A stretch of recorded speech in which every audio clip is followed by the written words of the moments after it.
I am Hossein Farsi. I was imprisoned for 12 years. I was arrested on charges of supporting the Mujahideen. In 1988, during the massacre, I was in Gohardasht prison.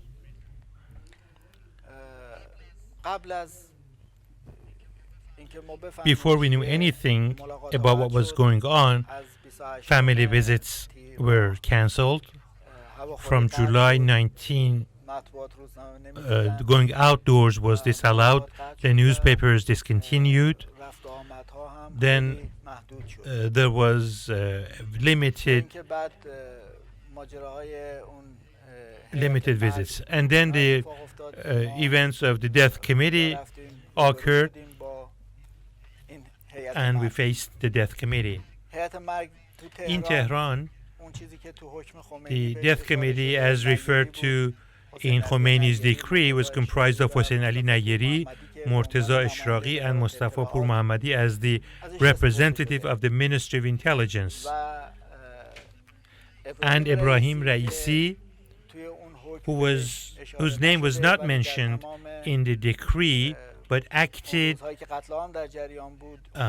as a member of death committee all through the days of massacre. He signed many of the execution sentences. Presently, Hossein Ali Nayeri is the regime's Supreme Court judge, and Ibrahim Raisi is the head of judiciary. Mustafa Pur Mohammadi has been a minister in the regime twice and is now one of Raisi's deputies in judiciary.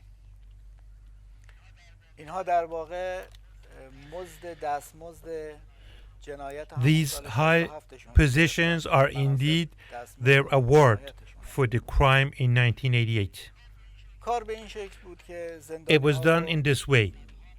They took out literally hundreds of the prisoners and had them sit in long corridors. Then the prisoners, one by one, would face the death committee.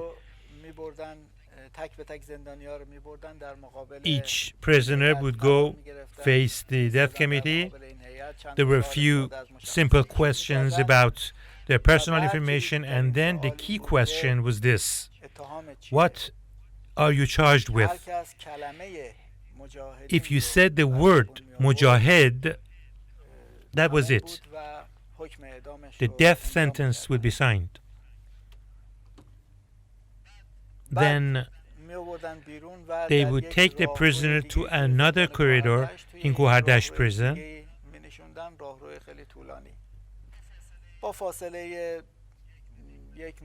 The prisoners would be seated at a distance of about 1 or 1.5 meters from one another. When the death sentences piled up,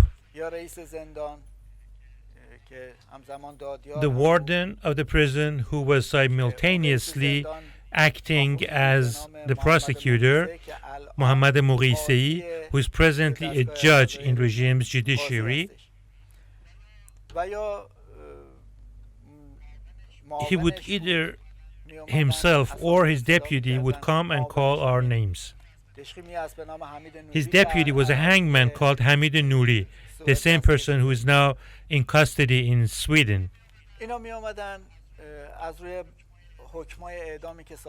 They would call the names from the death sentences. Anyone whose name was called would stand up and come to the middle of the corridor, blindfolded. They would put their hands on the shoulder of the prisoner in front of them. Long queues were formed. I personally witnessed the formation of these queues many times. Each queue was formed of 50 to 60 or even 100 prisoners. And then they would march towards the killing field at the furthest end of Gohardasht prison. In Evin prison, the process was similar.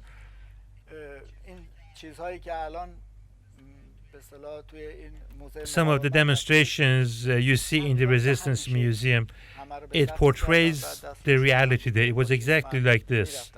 Long queues, hands on other prisoners' shoulders, and marching towards the execution site.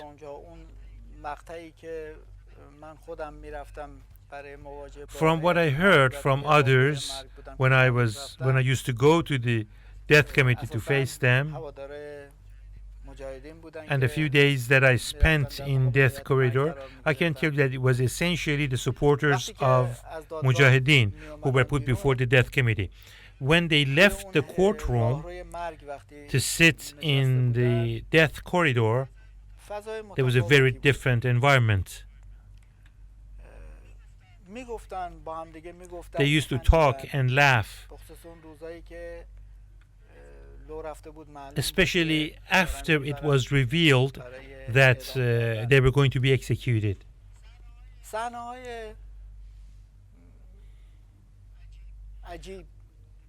Strange, unbelievable, and moving scenes, and in my view, very historic.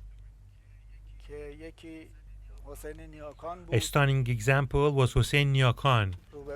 He was seated in front of me. We were blindfolded. He sang the freedom anthem.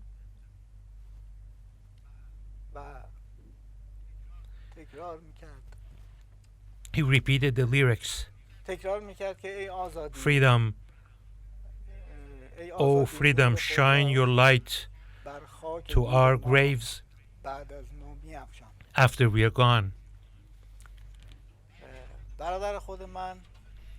My own brother was executed in Evin prison. He was 18 years old at the time of his arrest in 1981.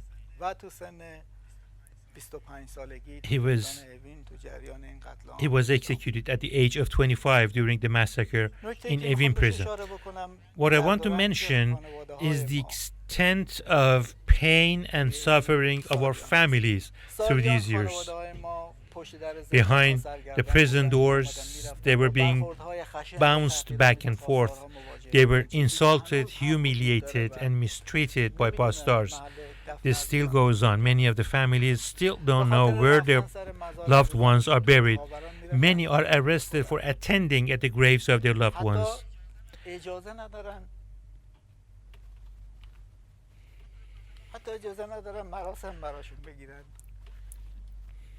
They're not even allowed to mourn for them. Many still don't know or have recently found out what has happened to their relatives. There's one example, a moving example. We were recently contacted by an Iranian youth who had just found out that his father was martyred during the massacre. He said he didn't have any information in that regard and asked us to tell him what we knew of his father. The suffering is still going on. Presently, my brother is in Evin prison. My sister is in Qarchak Varamin prison. My sister has cancer and heart disease. She has had a surgery for her cancer, and now they have taken to Qarchak Varamin, where is known for the spread of COVID-19. There's no guarantee that she would not be infected. So her life is at risk. The family is worried. Her children, parents, they're all worried. My brother Ahmad in Evin prison's section 8. In that section, there are 12 known cases of COVID-19. There are no guarantees that the rest would not be infected. There's no care. My brother-in-law, Manucher Bulurian, is in the same section 8 of Evin prison. This is not a new situation. It is a 40-year-old story, the story of families.